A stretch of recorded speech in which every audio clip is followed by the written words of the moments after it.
Let us pray. O Lord, grant us a daily awareness of the precious gift of life which you have given us. As members of this legislative assembly, we dedicate our lives anew to the service of our province and our country. Amen.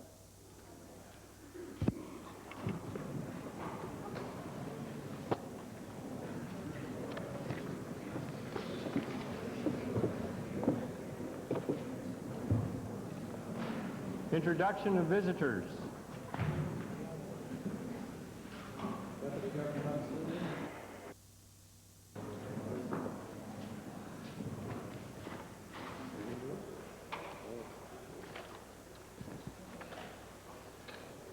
Honorable members seated in...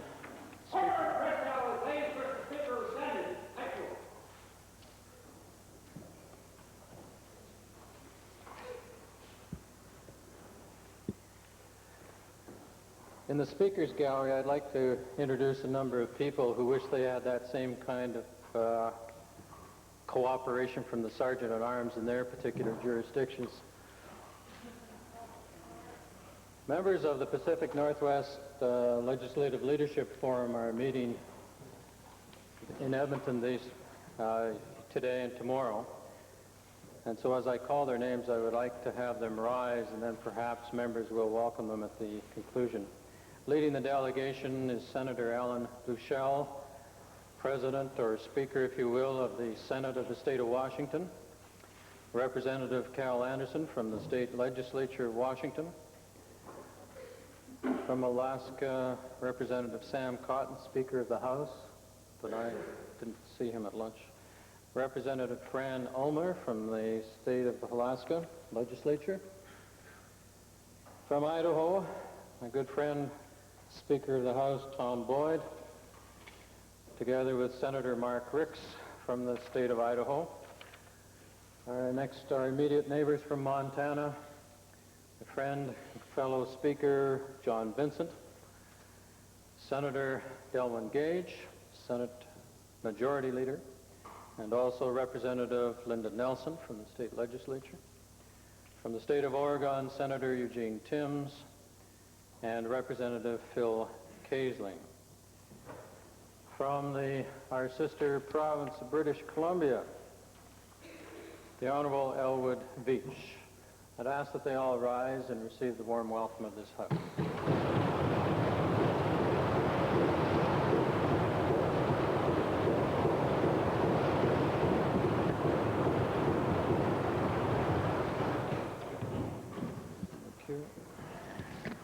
Presenting petitions. Reading and receiving petitions. Presenting reports by standing and special committees. Notices of motions. Calgary Buffalo. Notice of my intention to bring forward a motion under Standing Order 40 after question period with respect to recognizing the first anniversary of the Tiananmen Square massacre. Okay. Introduction of bills. Minister of Energy. Mr. Speaker, I request leave to introduce Bill number 52, Natural Resources Conservation Board Act. This being a money bill, Her Honor, the Honorable the Lieutenant Governor, having been informed of the contents of the bill, recommends the same to the Assembly. Mr. Speaker, the bill establishes the framework and procedures for reviewing and approving a variety of developmental procedures involving non-energy resources in the province of Alberta.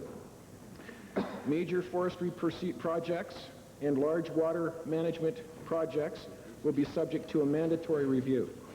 Recreational and tourism projects, metallic and quarryable mineral projects for which an environmental impact assessment has been ordered are subject to the new review and approval process. Specific projects identified by the government will also be subject to the new review and approval process prescribed in the bill. No reviewable project will be allowed without the board's approval. Mr. Speaker, among other things, the bill empowers the board to hold public hearings, conduct investigations, authorize intervenor funding, and conduct joint reviews with other agencies and jurisdictions, including the federal government. The board will ensure that those directly affected by or who have an interest in resource development projects have the opportunity to make full representations before they are approved. Mr. Speaker, this legislation is unique. It will put Alberta in the forefront of jurisdictions committed to the twin objectives of stringent environmental protection and economic growth. I look forward to a full discussion in further readings of this bill.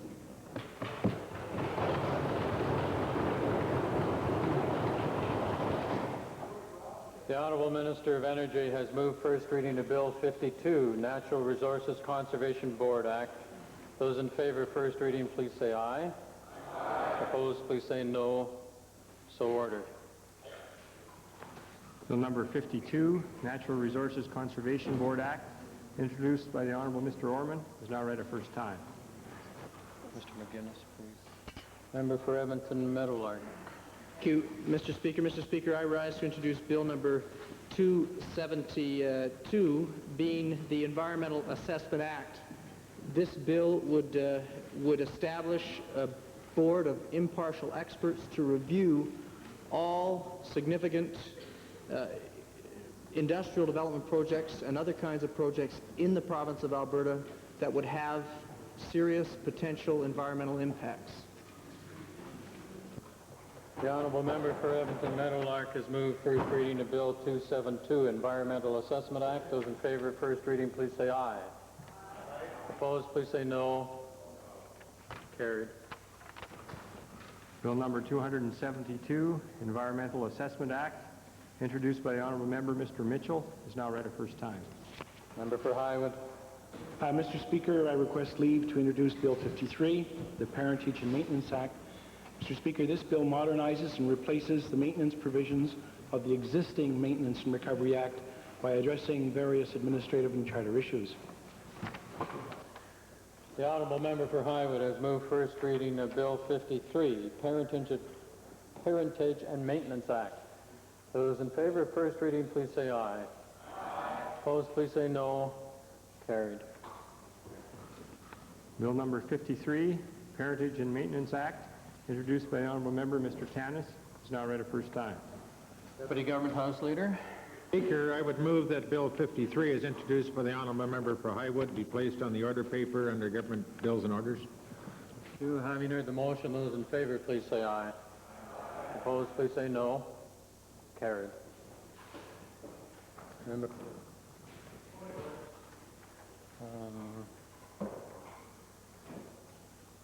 Clerk, please continue with announcing the motion.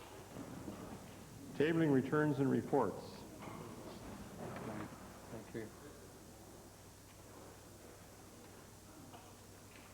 Thank you. Additional moving of bills, Edmonton Meadowlark, is this your intention? Edmonton Meadowlark? I was just making a point of order that I'd like to raise after question period, Mr. Speaker.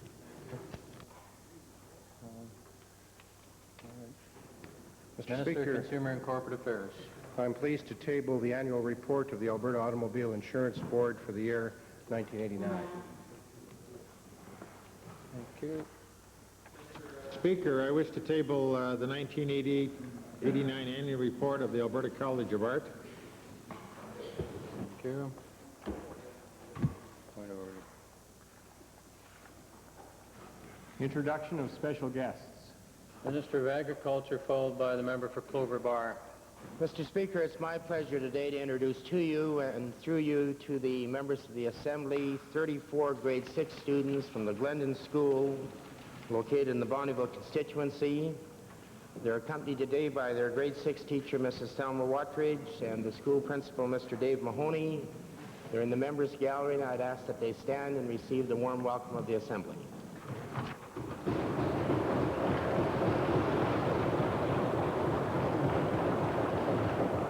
Clover Bar, followed by Panoka-Rimby. Thank you, Mr. Speaker. On behalf of the Honourable Ralph Klein, Minister of Environment, and our Government of Alberta, it is my pleasure to introduce the winners of the 1990 Alberta Environment Awards to you, Mr. Speaker, and through you to the members of the Assembly, and perhaps also to all of Albertans. I ask that the winners rise as they are called and remain standing and wait until everyone has been introduced before they receive the welcome of the House.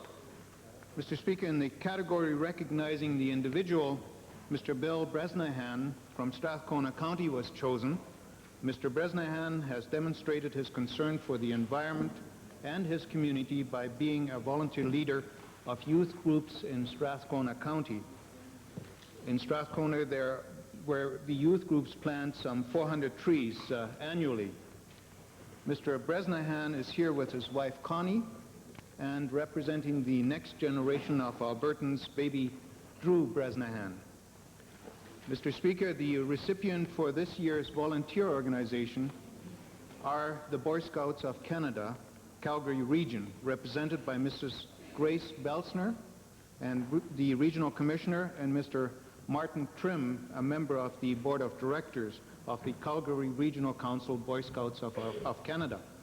This group developed a 21st century camping program to implement a practical program for camping and environmental protection. As the project for this year, 1,500 youths are planting 10,000 trees under a program called Trees for Canada. In 1991, this will be expanded to 70,000 trees. Our Special Achievement Award for 1990 goes to Northern Telecom Canada Limited. This award is not an annual one, Mr. Speaker, but may be awarded by the Committee for Outstanding Environment Achievement. Mr. Don Cowart, Manager of the Resource Protection Department, and Mrs. Kathleen McKilligan, Health and Safety Hygiene Specialists, are representing the dedicated management and employees at the digital switching plant who implemented a comprehensive environmental protection program at the plant. They expect to reduce waste in the plant by 90% from 1988 levels. It is expected that the program momentum will continue into Northern Telecom's other 252 plants and offices in Northern Alberta. Honorable member, how many more of these? I'm sorry, I realize this has been drafted for you by another department, but it is really not the purpose of introductions to be going on at such length, with due respect for the terrific work that these folks have been doing. So please wrap it up. Thank you, Mr. Speaker. Two more introductions, Mr. Speaker. Yes, Mr. Speaker.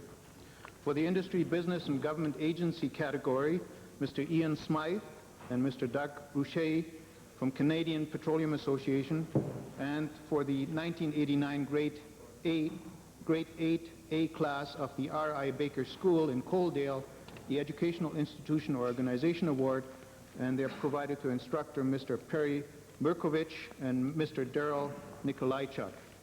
Mr. Speaker, on behalf of the Honorable Ralph Klein, Minister of Environment, and the Government of Alberta, I congratulate the recipients and ask that members of the House give the 1990 Environment Award winners a warm welcome and our appreciation.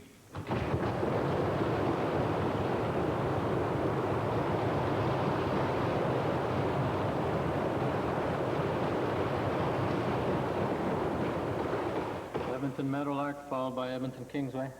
Thank you, Mr. Speaker. The chair enjoyed a week away from the House, a little bit scrambled here. Panoka Rimby was recognized first, then Edmonton Meadowlark.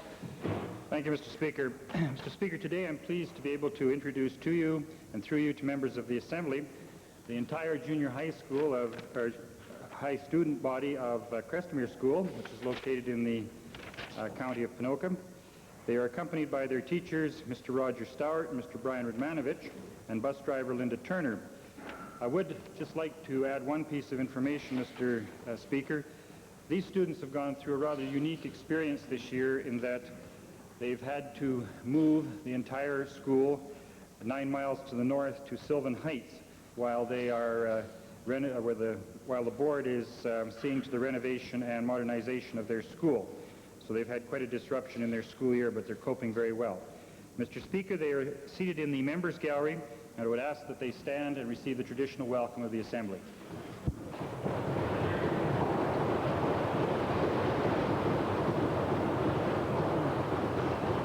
Edmonton Meadowlark, then Edmonton Kingsway. Thank you, Mr. Speaker. Mr. Speaker, it's with a good deal of pleasure that I rise to introduce to the members of the Legislature Assembly a grade 6 class from the Elmwood Elementary School, a class of 26 students. They are accompanied today by their teacher, Ruth McIntosh. I would ask that they rise in the gallery and receive the welcome of the members of the Legislative Assembly.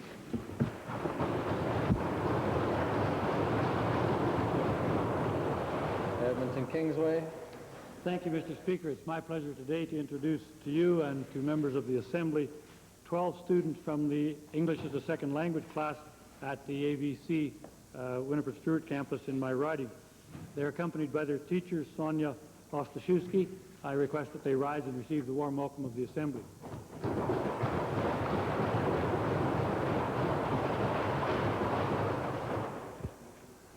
Member for Lesser Slave Lake. Mr. Speaker, it is my pleasure on behalf of my honorable colleague from Athabasca-Lac-La-Biche to introduce to you and to members of the Legislative Assembly 9 students from the Umsk Community School. Umsk, Mr. Speaker, means beaver in Cree. They are accompanied by their teacher, Mr. Dave Collins. They are seated in the public gallery, and I'd ask that they stand to receive the warm welcome of this Legislative Assembly.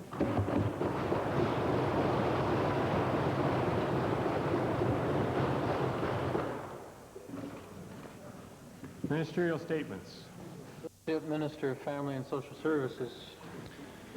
Mr. Speaker, yesterday marked the beginning of Alberta's 5th annual Senior Citizens Week, June 3rd to June 9th.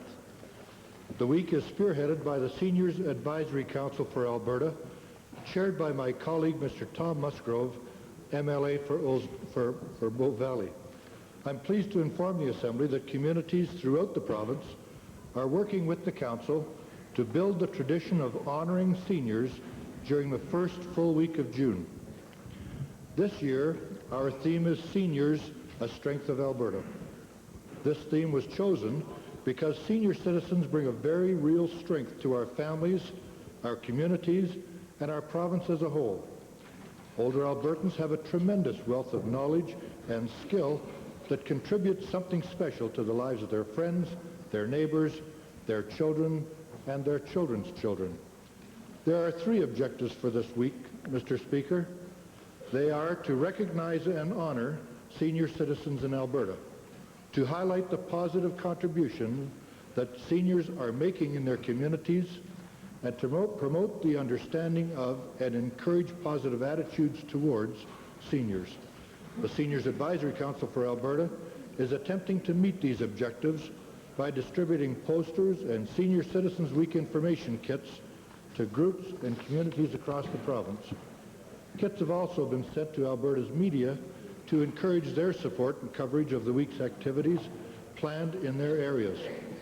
Council members and I will be touring the province this week, participating in teas, open houses, and so on.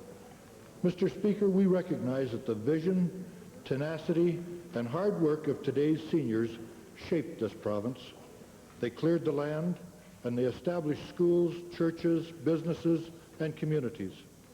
They laid the cornerstones for the quality of life we enjoy today, and their contributions haven't stopped. The October 1989 Alberta Bureau of Statistics estimates set the number of Alberta seniors at the age 65 and over at 219,000. By the year 2016, 1 out of every 7 Albertans will be a senior. 20% of our volunteers are seniors, and 6 out of 10 seniors make financial contributions to voluntary organizations and their families. This 1 week each year gives us a special opportunity to celebrate the many ways in which seniors touch our lives and make us all better for it.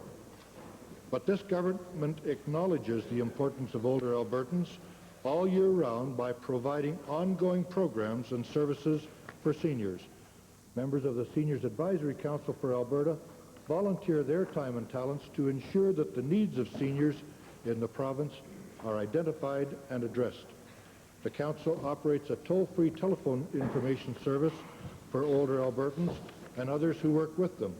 The Council also acts as liaison to community groups around the province and advises this government on specific programs and policies for senior citizens.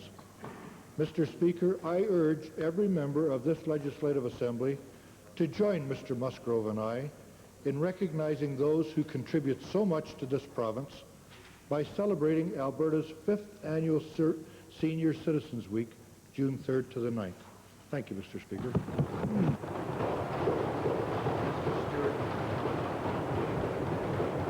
Edmonton Highlands on behalf of the official opposition. Mr. Speaker, it's difficult to disagree with the contents of the ministerial statement.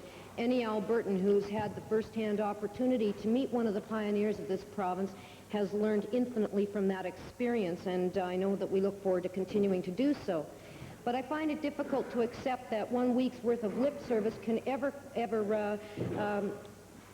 make up for the fact that this government promises one thing and delivers another. Just recently, their budget put on hold promised extended care facilities for seniors. These things are not just institutions, Mr. Speaker. They're needed facilities that are very cost-efficient, that allow people, seniors especially, to maintain some form of independence without being hospitalized. Similarly, Mr. Speaker, the lack of funds for the health units to engage in health promotion for seniors and the need for more geriatric and gerontological assessment and treatment of the unique needs of seniors are things that need to be built into this government's budget. It's one thing to say we love you, seniors. It's quite another to deliver on the programs and services that really make the difference to their lives. Mr. Speaker, as a New Democrat, I'm very proud to belong to the party that hammered out and pioneered important programs in Canada like pensions and Medicare. Those programs really counted. They made a difference to seniors, and I challenge the government to put its money where its mouth is and not just announce every year the Seniors Week and appreciate their contribution, but to actually put some support to making sure that those people aren't consigned to the dustbin of history or without the appropriate services that they so seriously deserve. Thank you, Mr. Speaker.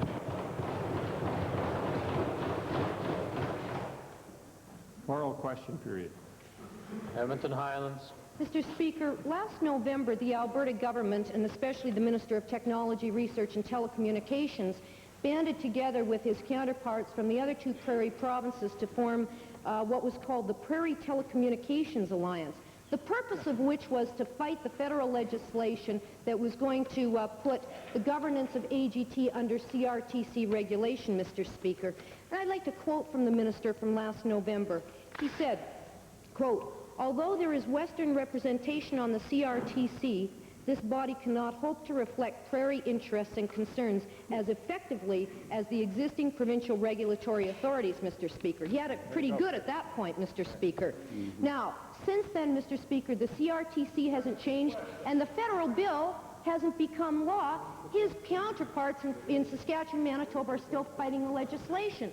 So I'd like to ask the minister what happened, what changed between November 1989 and last week when he decided that his government's willingness to fight the feds suddenly ceased. Yes. Dick introduced his budget. Well, Mr. Speaker, indeed, the Western ministers did get together. We have cooperated well from the standpoint of negotiations with the federal government following the Supreme Court decision. The Bill C-41 was indeed given first reading in the House of Commons, and that made it very important for us to have a united front in order to hold Bill C-41 pending the development of a telecommunications policy for Canada that was sensitive to the regions of Canada. Those discussions have been ongoing. They are still ongoing.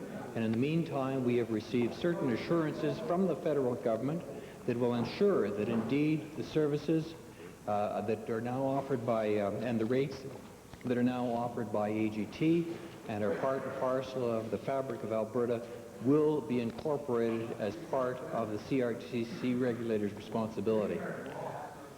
Trust the Well, Tories. Mr. Speaker, I'm not surprised. The minister who writes a so-called golden share that's written in sand, in fact, has no long-term protective measures, would believe the federal government when they say that they're going to take care of this.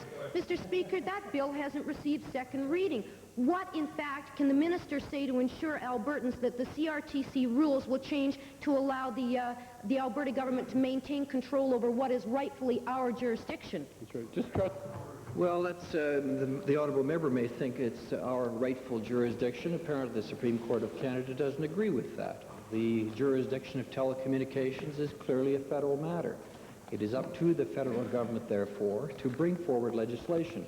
We had the Railway Act amendment set aside. A Telecommunications Act is on its way and should be tabled in the House of Commons shortly. But in the meantime, it's very important for us to ensure, along with our colleagues from the other provincial provinces, that there will be, in fact, a sensitivity of the regulator to the provincial interests. And that will take place, as I say, from the standpoint of the assurances that have been given to us. That will take place on the basis that all rates and services for our rural people, the ILS, the extended flat rate calling, all indeed will become part and parcel of the federal regulation. There will be a presence of CRTC right here in this province, and all of the rates will be factored in and an order issued by the CRTC as soon as indeed the regulator takes over. Mr. Speaker, he sure hasn't told us why he's not willing to stand up and fight with the other premiers from Saskatchewan and Alberta to protect the interest of consumers. In fact, it looks like he goes like this. He's just crossing his fingers and hoping. Right. My question to the minister is this. How can Albertans count on this government to protect Albertans in the long run against unnecessary price hikes and gouging when they've obviously bent over backwards and thrown in the towel? That's right. I think the honourable member is being a bit of an alarmist, Mr. Speaker. The fact of the matter is the CRTC now regulates 70% of the subscribers in Canada. They do it effectively. There is no excessive rates. There is not gouging. It is a public process type of opportunity in which all opportunities for interveners are permitted, and that the essence of it is that Albertans can be assured that rates in the future will be regulated in a just and reasonable manner. Yeah, and there will be no new taxes either. Yeah. Mr. Speaker, I'd like to designate the second question, the member for Calgary Mountain View. Mr. Speaker, AGT financial statements show that they've been a steady moneymaker for a long time. In fact, AGT made over $56 million in profits last year alone, a benefit that will be lost to all Albertans if it's sold. As well, the government said there's going to be an interest-free loan plan to help Albertans buy up to half of the shares offered, which the minister estimates will be worth $500 million. With interest rates at very high levels, a financing plan will cost the government at least $60 million. So my question to the minister is this. Will he admit that the combination of lost revenue plus the cost of this interest-free purchase plan represents a loss to the province of nearly $120 million next year alone?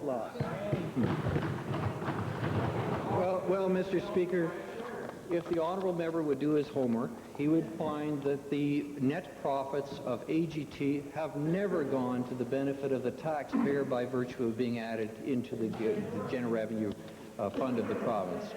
Those profits are used for the purposes of plowing it back into the company to keep up with technology.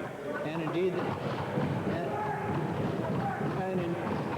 the requirements, Mr. Speaker, by way of capital expenditure now and indeed in the future are substantial. The taxpayer has, in the past, been the person that has had to stand behind that sort of borrowing. In the future, AGT will have the opportunity to access capital markets generally, and that the risk will be transferred to investors rather than taxpayers. Of course, when AGT retains its profits, that ends up helping all Albertans. But, Mr. Speaker, all Albertans know how this government is fond of handing money over to its rich and powerful friends like Peter Pocklington and others. Under the interest-free loan plan, it appears the more shares you can afford to buy, the higher the subsidy that you can potentially get from the government.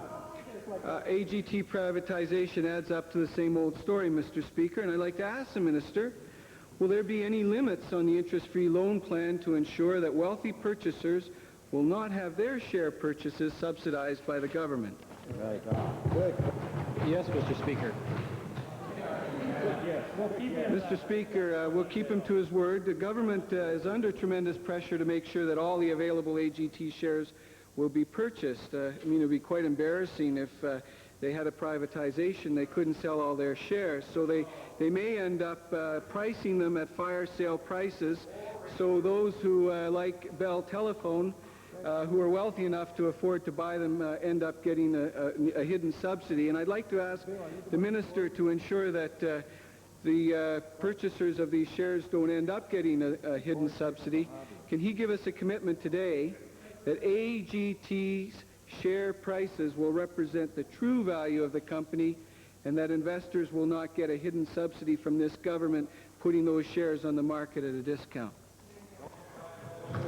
Mr. Speaker, like any issue, share issue, it will be sized and the price will be determined in accordance with the market circumstances at that time. And that matter will be translated into a price for the investors. It will be a fair price, a reasonable price, and one that meets the market conditions of the day.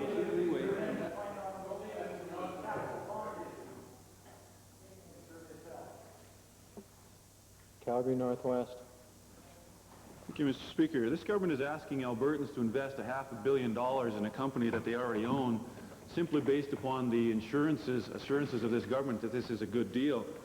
And given this government's track record on GSR, Gainers, NET, and water, etc., I have severe doubts about recommending AGT as a wise investment for the long term.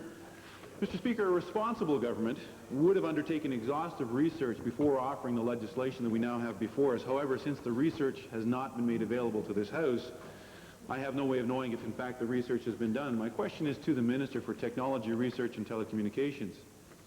The Minister has stated that the calculations regarding the tax liability by the opposition has been incorrect. Would the Minister please inform the House what his calculations and his research indicates so that we know what kind of tax AGT is likely to pay over the next 10 years? Will you make that available for us, please?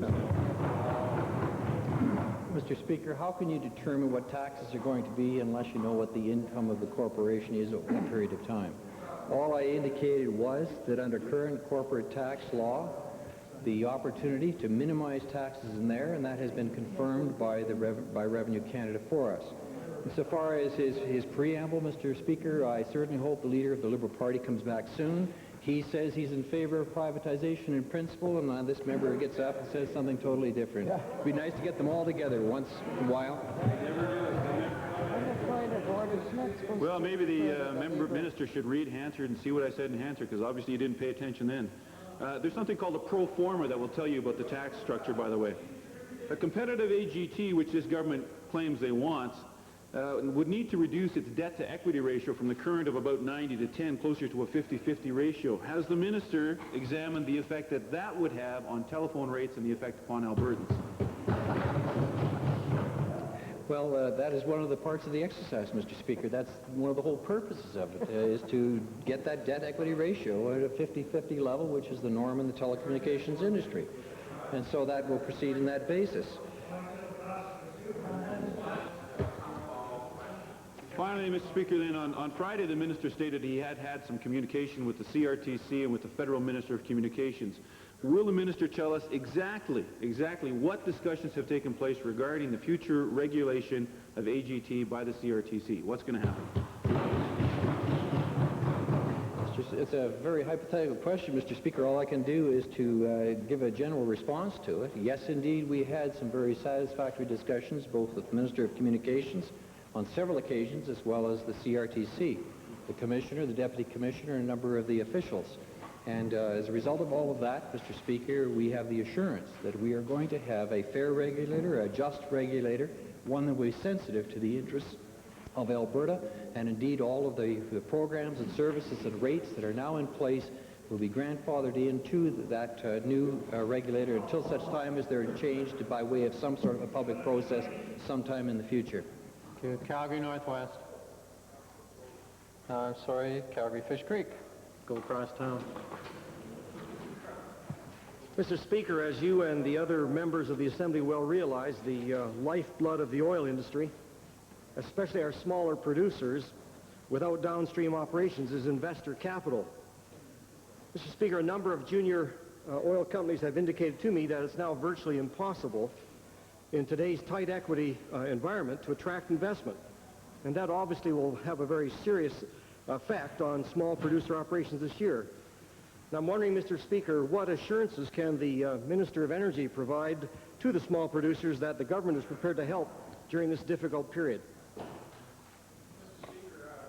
I am well aware of the concerns that the intermediate and small producers have with regard to securing equity capital, and the member for Calgary Fish Creek is the one that continues to remind me of the importance of equity in the industry, particularly at a time, Mr. Speaker, when we have high interest rates. We have some regulatory hurdles to overcome to be able to get our product to market, our natural gas to market, the new expanding markets in Ontario and in the United States. I take every opportunity I can as a priority, Mr. Speaker, to speak to investment symposiums. I've spoken to the Independent Petroleum Association of Canada Investment Symposium last year, and I will this year, and had the opportunity to speak to a group of institutional investors and who were here from Europe and the United States.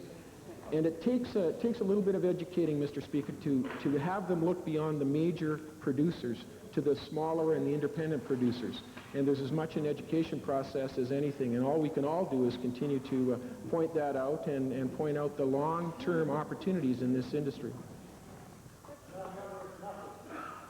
Mr. Speaker, in these discussions I've had with the smaller operators, of course, the question of the Alberta royalty tax credit has come up. And I'm wondering if the Minister of Energy could indicate to the Assembly today to what extent the RTC is helping in this current quarter and whether it's enough. Well, Mr. Speaker, we went through the exercise of retooling our Alberta royalty tax credit program with a couple of objectives. The first was, and that objective being that it is a 5-year program. Now, Mr. Speaker, for anyone that has tried to finance at the banks or financial institutions, longevity of this program is number one and most important, and we were able to do that for the industry. And that is a commitment that goes well into the middle of this decade, Mr. Speaker, and I think it is probably the most important aspect of the retooled ARTC program. The second point, as the honourable member knows, is the price sensitivity of the Alberta Royalty Tax Credit Program. This sensitivity allows for the credit to increase as prices decrease, and for the credits to decrease as prices increase. It's an inverse function, Mr. Speaker. That makes us have the opportunity to preserve the infrastructure of the industry at extremely low prices, $10, $11, $12, $13, and then move out of the program as prices increase. We believe that's appropriate, Mr. Speaker. We'll continue to monitor the success of the program. Edmonton Belmont. Thank you, Mr. Speaker. My questions are for the Minister of Labour.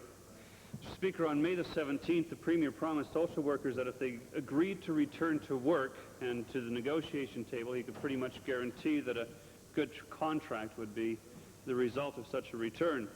He said he felt very strongly that through management coming together with the employees and working it out across the table, a satisfactory solution could be reached.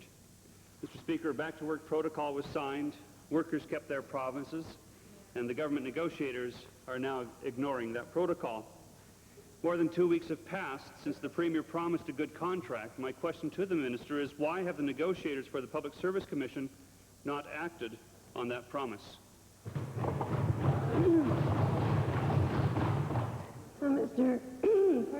Mr. Speaker, Mr. Speaker, it takes two to tango. At the negotiating table,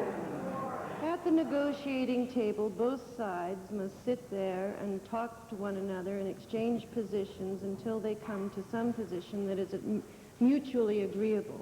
That has yet to occur. The government negotiating team has indeed put 2 new proposals forward. There has been no new written proposal at all from the social workers, the local union bargaining team. Nevertheless, we are hopeful that by the use of what they wanted to call a facilitator, and so we've accepted that, it's a mediation process. When Professor Dean Tim Christian has indeed accepted the role, the Dean of the University of Alberta Law School, Tim Christian, he has agreed to take on that role, and I am hopeful that with his assistance we will be able to make some progress. Well, Mr. Speaker, with such a detailed protocol having been signed, there shouldn't be any need at all for the use of a mediator or a facilitator. On May 17th, the Premier told this Assembly, and I quote, "I have given orders to our negotiators to immediately negotiate the matters which they care about." But the negotiators, Mr. Speaker, have not followed through on the key issues of caseload size, of workload, and of pay. So the question is to the Minister, and I'll make it multi-choice to make it easy. Was the Premier's promise to the Assembly completely an empty one? Did the Minister of Labour not pass on the orders to the negotiators? No, I'm making it multi-choice. This is not two questions. Just relax. Or finally, the final choice. Thank you, honourable member. Order, please. One question, thank you. Choice. There's no multi-choice involved in this outfit. Thanks very much. Mr. Speaker, we indeed have given those instructions to the government negotiating team. Would that we had the authority to give those instructions to the union's negotiating team. And if we had, perhaps some kind of agreement might have occurred already. I might point out that the back-to-work protocol, which was signed by both sides, clearly says the employer and union agree to commence bargaining immediately and to make serious efforts to engage in collective bargaining until an agreement is reached. Our government negotiating team is doing everything it possibly can to forward those, and in fact we have gone so far as to invite a facilitator in, hoping that that will bring the negotiations on to a quicker solution, a resolution of it. All of the issues that we said would be on the table, we have put on the table, but it is very difficult to come to an agreement when one side does not keep on negotiating and putting proposals forward. We are hoping, however, that Mr. Christian will have the same help for us as he did in previous discussions that led to this back-to-work protocol. Thank you, John. Buffalo. Thank you, Mr. Speaker, to the Minister of Technology, Research and Telecommunications.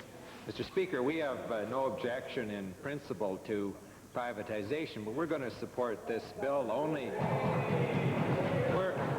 In principle, we don't, but we're only going to support this bill in the event it's an exception to the many business bungles of this government and is established openly and thoroughly to be a good deal and serves the interests of the people of this province.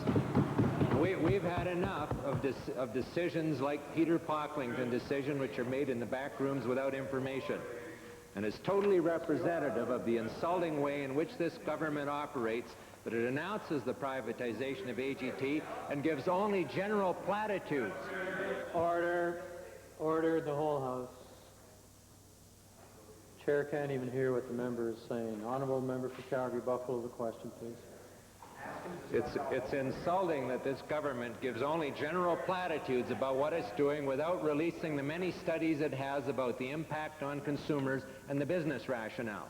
And since this minister presents as a business rationale that since this minister... Do you want to hear the question or not? Good. Well, I would want to hear it too. Yes, honourable member, this has been going on now for 2 minutes. Could we please have the question? Since the minister keeps talking about privatization, making it possible for AGT to compete in a world-class telecommunications industry, I wonder if he can give us specific information and table studies which will tell Albertans what opportunities we're going to have to compete in a world-class technology industry that we won't have if AGT remains under government ownership. What? That's it. Thank you. Thank you. Mr. Speaker, I look forward to the debate. I mean, that's what the purpose of the bill and going through this legislature. It's an opportunity for everyone to have an opportunity to put forward their views with respect to the bill and the contents of the bill. I'm sure that we will get to the details of that bill in the course of committee, and I look forward to the debate. We need some facts. You can't debate without facts, and they're hiding all the facts. And I'm wondering whether the minister will then tell us, and will he table reports which tell us what benefits we're going to get as a province if AGT raises the $2 billion that it needs for expansion as a private company instead of continuing to borrow the money at beneficial rates which are available under the credit of this province. Mr. Speaker, I suppose there may be a difference in point of view from the standpoint of where those dollars should come from in the future, substantial amounts that are required to keep up with technology. As the honourable member indicates, probably $2 billion plus in the next 3 to 5 years. We happen to believe that this company should be adjusted on the basis of allowing it to move into the capital markets, the equity markets, and have that opportunity to raise capital that is much needed as opposed to the taxpayer. And I think that's a reasonable way. The honourable member from Calgary Northwest earlier pointed out the opportunities that would exist if there was a 50-50 debt equity ratio. I concur with that. But I think that the honourable member will just have to wait the bill and the debate on the bill, and we'll have full opportunity to debate it from every aspect. Highwood. Thank you, Mr. Speaker. I'd like to direct my question today to the Minister of Public Works, Supply and Services. Mr. Speaker, for several weeks, communities in Highwood and elsewhere in southwestern Alberta have been subjected to heavy rains, high water, and some flooding. Indeed, in my constituency, flooding has occurred on the Highwood River and the Sheep River. My question is, will the Minister please explain why it is that, although the Department's response to the emergency was swift and generous, why, by comparison, is the response to the disaster relief so apparently slow? Mr. Speaker, there hardly is a conclusion yet to the situation with respect to rain in southern Alberta. In fact, while some of the rivers from the Bull River south have in fact seen their water flows decrease in the last 24 hours, the reality is that flow rates are increasing in rivers north of Calgary. And the Red Deer River, in fact, is, it appears that it will probably peak tomorrow afternoon, as is the Dixon Dam. The crest level behind the dam right now is near the top, and there may very well be a situation where the water will flow in that direction. So what we basically do in the event of an emergency or disaster is deal with the ongoing situation that does exist, offer whatever help is needed, and when a matter is concluded, we'll go in and complete our investigation with the local municipality, and it's hardly the time to do that now. But since these events have started occurring last Thursday and last Wednesday and last Friday, every offer of assistance has been provided to the various municipalities, as has been an assured offer of support from the Government of Alberta. Thank you, Mr. Speaker. Well, in the event that you're going to have to wait a brief while for the floods to subside, will the Minister assure the Assembly that he will act quickly once the response for disaster relief comes to his attention? Well, Mr. Speaker, I would refer the honourable member to Hansard. I've made that assurance on numerous occasions in the last week, and certainly I've made that assurance in every disaster-related event going back to 1986, and it's not a question of not responding and not responding quickly. I think that the honourable member may just have a lack of experience in dealing with the kind of situation in his own constituency, and hopefully he'll never have to go through this experience another time in the future. West Yellowhead. West Yellowhead. Mr. Speaker, rural Albertans have to pay thousands of dollars to private utility companies every time they want electricity or natural gas hooked up in rural locations. By way of contrast, Mr. Speaker, new telephone hookups in rural Alberta are covered mostly by AGT. This is because new hookups are subsidized as a matter of public policy. It makes the telephone service equally affordable to all Albertans.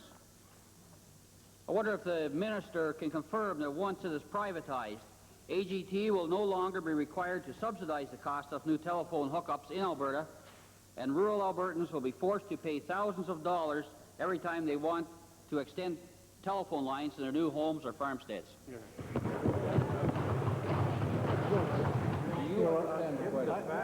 I don't know, Mr. Speaker, whether the honourable member had the opportunity of being in the House at the time of the estimates for the individual line service. But the individual line service, which is a program that will extend telephone service to each and every rural resident, will be completed in 1991, with the modernization of certain exchanges completed in 1992. Funds have been properly appropriated for that purpose, and indeed the program will be probably the best individual line service program in all of North America. Well, so the opportunities for rural service will be there. Access is there. Universal service is there for rural Alberta, and it will remain. Good answer. Mr. Speaker, I'm talking about new hookups to rural Albertans. After the program's over. I don't think this minister wants to level with rural Albertans about AGT's privatization and how it's going to drive up the cost of rural installation of telephone services. Given that rural Albertans have to pay through the nose every time they want a power or natural gas hookup in new locations in rural Alberta, and given that there is nothing in this government's bill to prevent AGT from charging similar amounts once it is privatized, how can the minister justify forcing rural subscribers to pay through the nose every time telephone hookups are required in rural Alberta? Well, Mr. Speaker, the Supreme Court of Canada says that the regulation of and jurisdiction over telecommunications is in the federal jurisdiction. We cannot put something in our bill that says things like that. But indeed, we can be assured, Mr. Speaker, that all costs in respect to rates and services over the years will be dealt with by a public body, an independent body, and will be dealt with on a just and fair basis. Edmonton Jasper Place, followed by Edmonton Gold Bar. Mr. Speaker, my question is for the receiver manager of the environment portfolio, who would be the Minister of Energy, of course, tabling the first significant environmental legislation of the 22nd legislature in the unfortunate absence of the Environment Minister. I wonder if the Minister would explain why the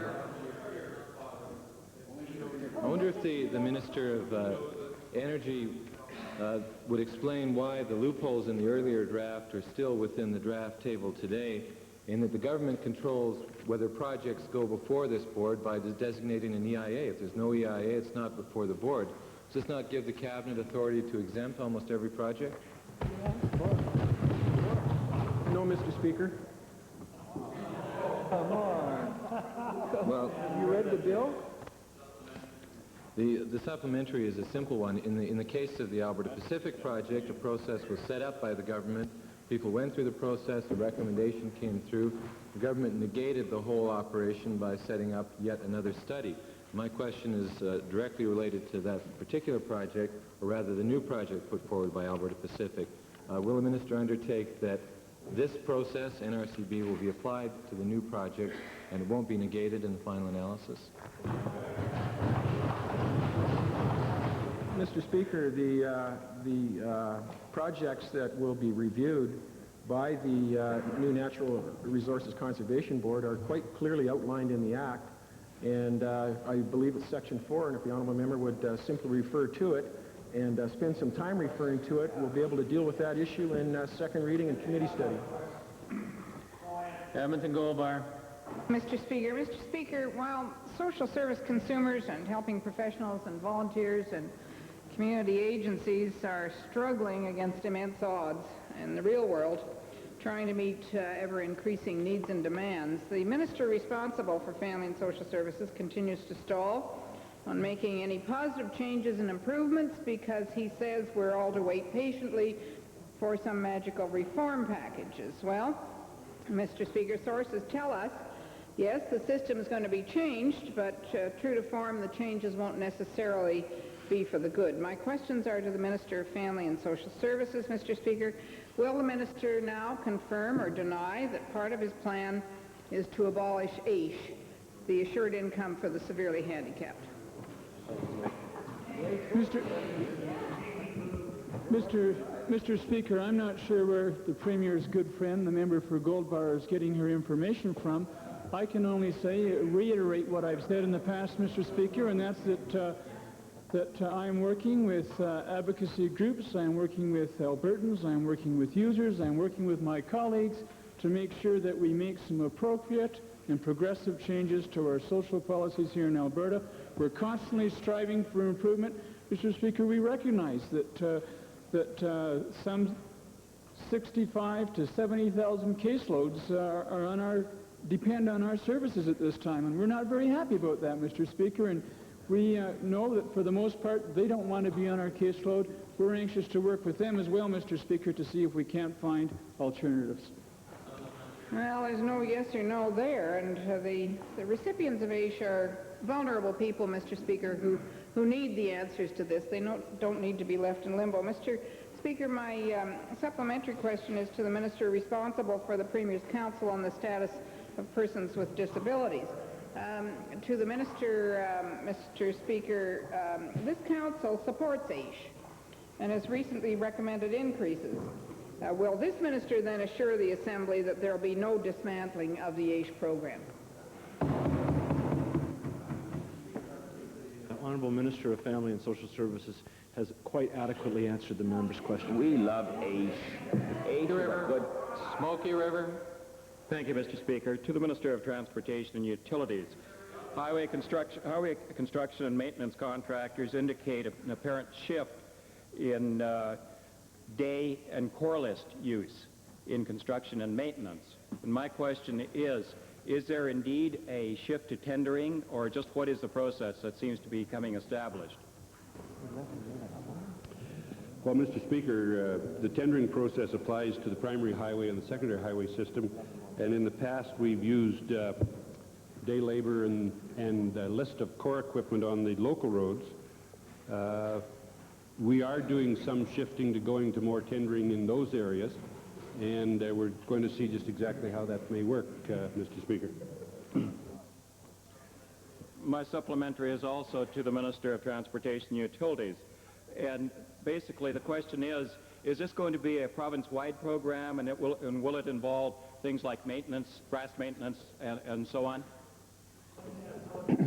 Well, we do some tendering now relative to grass cutting and the likes of that, but this is primarily to the construction of the local roads, and I would suggest if it works and we're doing some tendering in all of the districts, that we would move in that direction at some point in the future, Mr. Speaker. In relation to the part of the question that related to all of the province, most of this occurs in that area of the province that is under the improvement districts, and that's the north and north-central part. Edmonton Calder. Thank you, Mr. Speaker. My questions are to the Minister of Family and Social Services. The wages for daycare workers in Alberta are deplorably low, even though they have training. A worker who has graduated from a 2-year college program earns approximately $12,000 per year. Although limited training requirements appear in this minister's white paper on daycare reform, there is no assurance that trained daycare workers will receive salaries that reflect their education and their expertise. So my question is to the minister. When will this minister recognize the value of trained daycare workers by subsidizing their wages in non-profit centers? Hear, hear. Well, Mr. Speaker, the member knows full well that this government spends some $75 million a year subsidizing daycare operators and users in this province, and that's amongst the highest level of funding of any province in Canada. I can only say that we're going to continue our support for quality daycare in this province, that we're going to continue with our proposed reforms, that I've had the opportunity of meeting with daycare operators and daycare advocates right across this province, and they've offered, Mr. Speaker, some very helpful suggestions before we finalize our reform. But in terms of the actual salaries, Mr. Speaker, that's a matter between the employer and the employee. Well, supplementary, Mr. Speaker. The fact remains that the workers are getting paid very poorly, and this minister should take some leadership in this area. Hear, hear. Because he should know full well, Mr. Speaker, that the centers are operating on limited funds. And I would ask the minister, can the minister explain how centers are supposed to pay their child care workers decent wages without raising parent fees to cover the cost? Hear, hear. No. Well, again, Mr. Speaker, I can only reiterate our commitment. This government is more than meeting their share of responsibility as it relates to these daycare needs. I can only reiterate, Mr. Speaker, amongst the highest per capita funding of any province in Canada. I appreciate the member's concerns for daycare workers. I'm inclined to agree that perhaps they are undervalued by society. But it's not up to this government, Mr. Speaker, to set those wages and determine those salaries. That's up to, again, employers and employees to be able to negotiate those things through due process. It's interesting, though, I would want to make one observation, that the member is saying that these wages should be increased, but that the sole responsibility for doing that is the government. And I find that rather perplexing, because I feel, Mr. Speaker, it's a partnership. It's up to operators, it's up to parents, and it's up to government to be a part of it. I said at the beginning, Mr. Speaker, that we are more than meeting our commitment as it relates to funding of daycares, and I think that for any additional dollars, they're going to have to be looking to one of the other two resources. Edmonton Meadowlark. Thank you, Mr. Speaker. Mr. Speaker, my questions are to the Minister of Energy and concern his Natural Resources Conservation Board Act tabled today. It seems to me that while many issues need to be discussed with respect to this Act, two are immediately apparent and of an overwhelming nature. The first one would be that it's important to get this kind of independent board in place properly before such time as projects on the books now are allowed to proceed. A second important issue is that this board should be allowed to review projects that are already licensed and underway. Could the Minister of Energy please make the commitment today that he will ensure that a bill of this nature, that a board of this nature will be established and passed in this legislature, that it will not simply be tabled and allowed to die on the order paper so that his government can jam through major northern projects this summer without proper review under this legislation?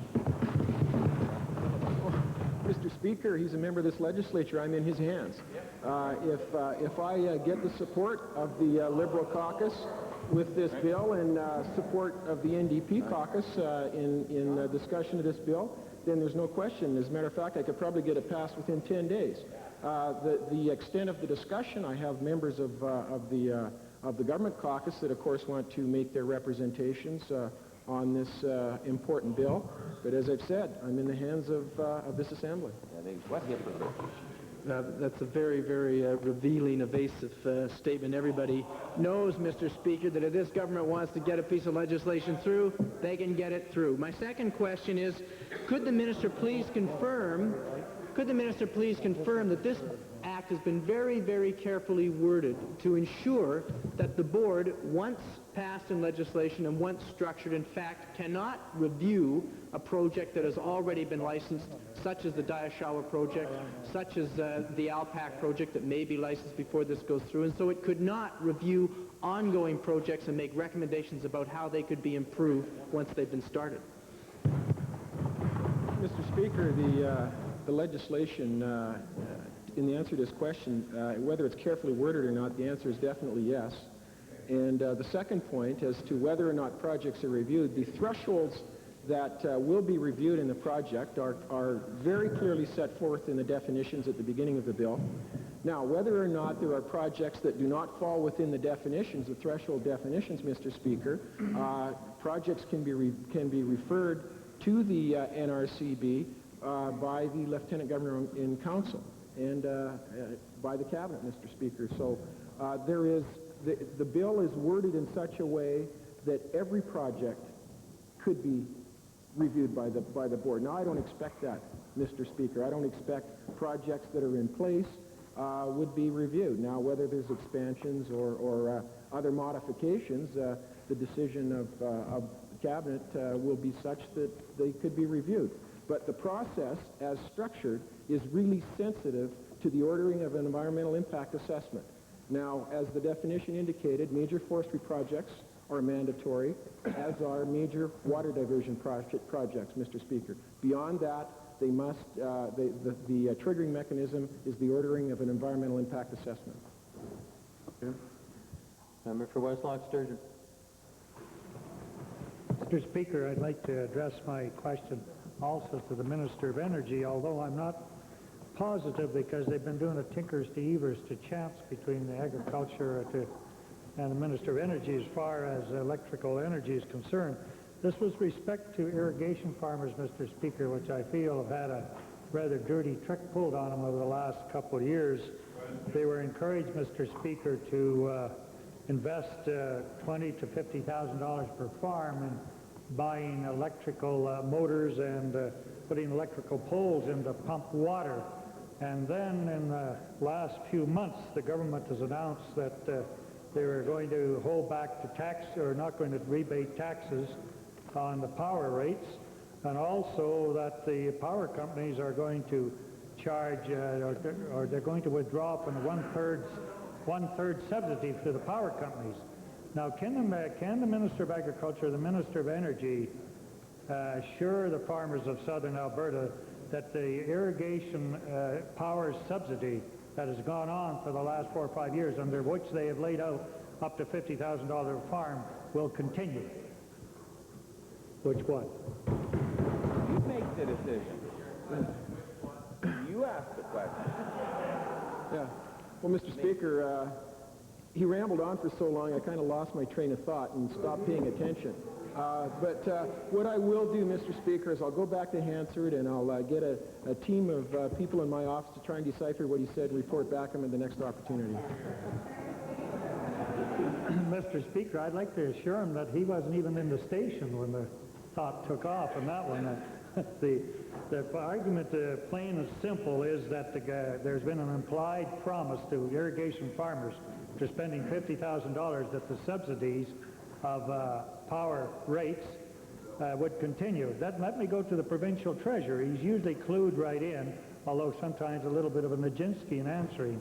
Mr. Speaker, could I ask the provincial treasurer whether he would consider suspending, at least as far as irrigation farmers are concerned, the question of holding back taxes, and would indeed rebate taxes to them? Mr. Speaker, I'd love to talk about agricultural policy and energy policy, but I think the Minister of Energy, who is fundamentally responsible for the electrical rate problem, has already committed to answer that question. One more. Happy birthday, Calgary, Glenmore.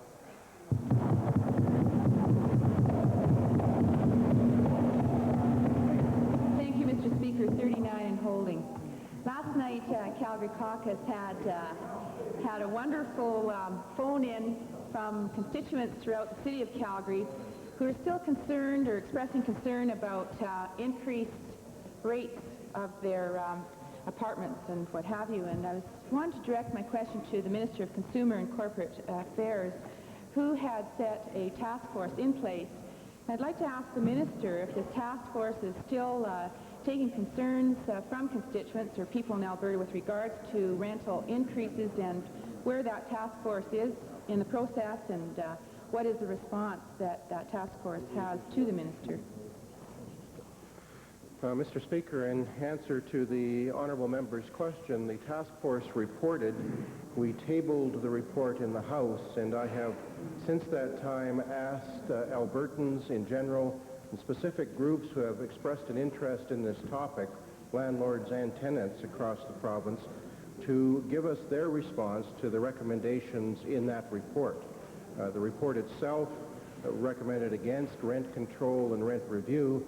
It did, however, suggest a number of innovative ways that we should look at the relationship that exists between the landlord and tenants in the province, and recommended the establishment of a residential tenancies commission. I am asking for that response. I have provided some assistance to the landlord and tenant advisory boards in the province for them to have that input, and look forward to receiving that this fall from those organizations and individuals.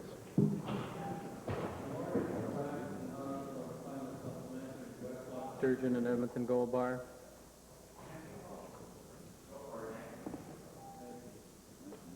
Mr. Speaker, my supplementary is to the Associate Minister of Family and Social Services with regards to seniors in particular who are on a fixed income, and this is a special tribute to Seniors Week. And I would like to ask the Minister how he would be helping the seniors who are on a fixed income with these rental increases.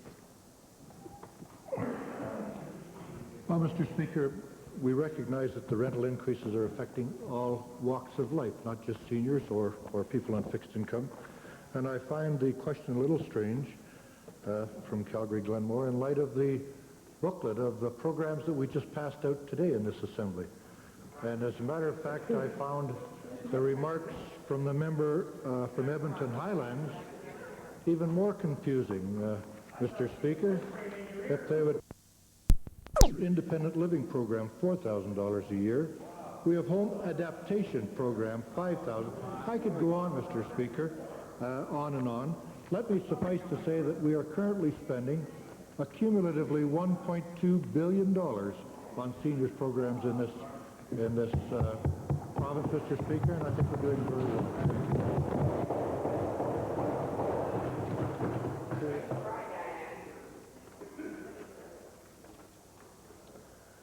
Prior to question period, there was a point of order raised that has subsequently been withdrawn. We have a request under Standing Order 40. Member for Calgary Buffalo. Thank you, Mr. Speaker. I'm rising under Standing Order 40 to propose the following a motion to the legislature. Be it resolved that the Legislative Assembly of Alberta reaffirm its commitment to the fundamental principles of democracy and freedom in China and its support for Chinese freedom fighters in light of the first anniversary of the Tiananmen Square massacre in Beijing, China. I believe copies of this have been circulated to all members. I will restrict my comments at this stage to make them very brief and restrict them to the urgency issue, Mr. Speaker, as pursuant to Rule 40. Now, last year, this House passed a resolution decrying the Tiananmen Square massacre and supporting the democratic movement in China. Today is the first anniversary of that massacre.